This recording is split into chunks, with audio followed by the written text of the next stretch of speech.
I don't remember where I first saw this book, but I think it was in Waterstones.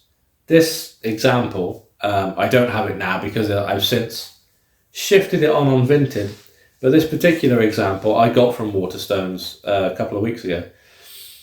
And I'd read a lot of dark shit, and I wanted something more light-hearted. And when I read the blurb for this, I thought, yes, that sounds exactly what I need to read.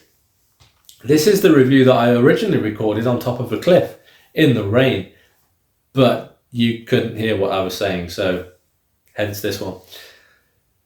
So we are introduced to Bob, and he has a company that's done so well, it's done better than the mainstream competitors of the same sort of product.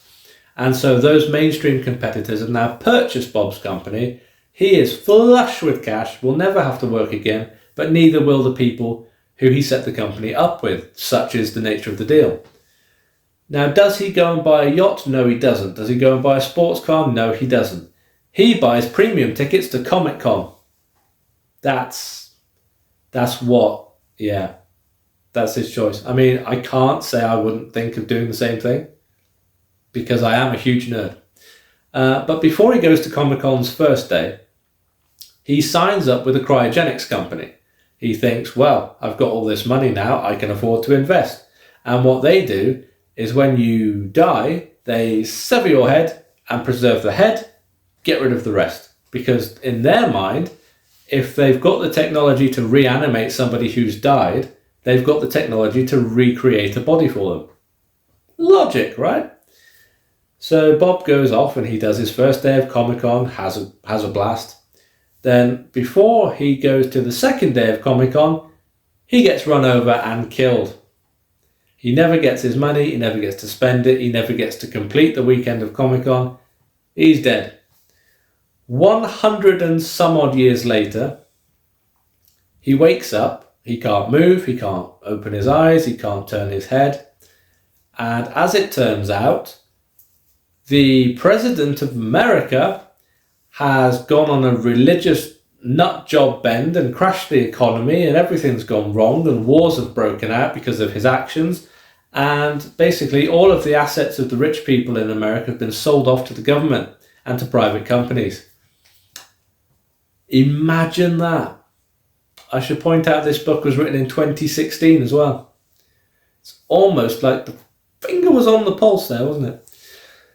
Anyway, as it turns out, Bob is now an AI software. So the company that purchased his head scanned his brain and mapped everything about him and his personality and put it into software. So he is now a pair of cameras on a robotic arm. That's all Bob is at the moment in terms of physical presence. And there is a battle going on between various factions across the world as to who can get out into space first and search for habitable worlds. And Bob is being trained and learned how to do, how to move things, how to build things, how to program things, how to flow through different pieces of software and hardware, with the ultimate goal of being placed into a spaceship and sent off where he can then replicate himself and send them off to look for different planets at the same time. Sort of divide and conquer sort of thing. But Bob's a bit smarter than they give him credit for, and he learns how to do other things on his own, such as infiltrate small robots to eavesdrop conversations and to hack files and to go wandering around the place. And then eventually shit hits the fan and Bob is launched early. What happens from there is suggested by the title of the book and its subtitle. So I won't go into any more detail. I know there are 5 of these books. This was just the first one. I'll start with the good stuff. It read like Dungeon Crawler Carl in space. The humour was similar. The setup was similar. Obviously, this wasn't a lit RPG story.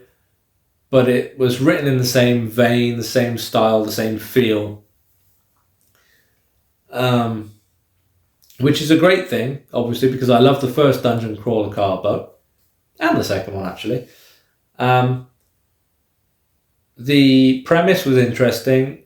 I like the fact that we see all these different versions of Bob interacting with him, and yet they are completely different people. It's not like carbon copies of the same thing.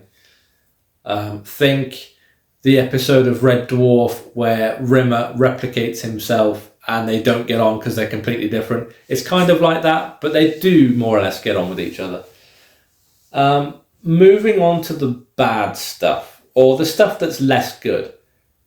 I am a fully fledged Star Trek nerd, as I've said many times on here. So, apparently, is the author, Dennis E. Taylor. Now, I love a Star Trek reference. I put many, many Easter eggs for Star Trek in my own books and stories. Those of you who've read them, you will know.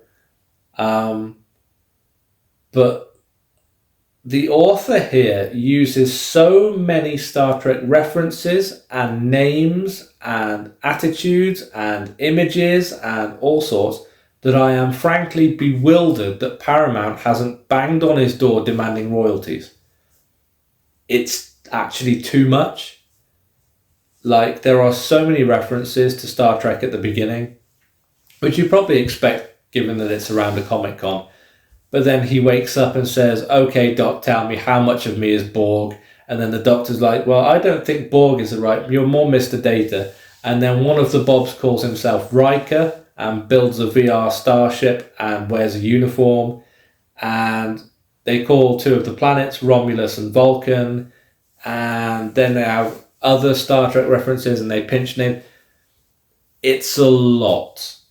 If I wrote that, I would be concerned that I would be done for copyright or Paramount charging me royalties. I'm a super Star Trek fan and it's too much for me. I will also say that it becomes a little bit repetitive towards the back half of the book because we have chapters from all the different Bob's points of view, what they're doing, what they're encountering, how they're dealing with situations. The second half of the book actually has very little Bob in it, original Bob. And then you get to the ending and it feels more like the author wrote all 5 books and then just chopped them. So wrote one massive long book and then just chopped them into 5 chunks because the ending isn't an ending at all. There's no build up to a specific ending. There's no definitive ending. There's no cliffhanger. You get to it and it is literally like the latest chapter has come to an end. There's no proper ending. And I hate that in a book that I know is a series. Give me a cliffhanger. If you didn't know it was going to be a series, have a definitive ending. But there's nothing. It's just end of chapter, boom, book, done. So as much as I did enjoy reading this, and I did enjoy it, despite the negativities that I've mentioned, I don't think I enjoy it enough to read the rest of the series, and that's key, really. And that's why it was only a 4-star. As entertaining as it was, it's not enough for me to be drawn back into that world, into the Bobbyverse, as they call it. So do check it out. If you want light-hearted sci-fi that has darker themes sort of running in the background, good humour, you don't mind 1,056 Star Trek references, and you're not too bothered how a book ends because you know there's more to come, this is for you. Fans of the Dungeon Crawler Carl series, I reckon you would like this book. I'm not a fan of the series, I'm only a fan of the first 2 books, so I can't speak on that really. But yeah, check it out and let me know what you think.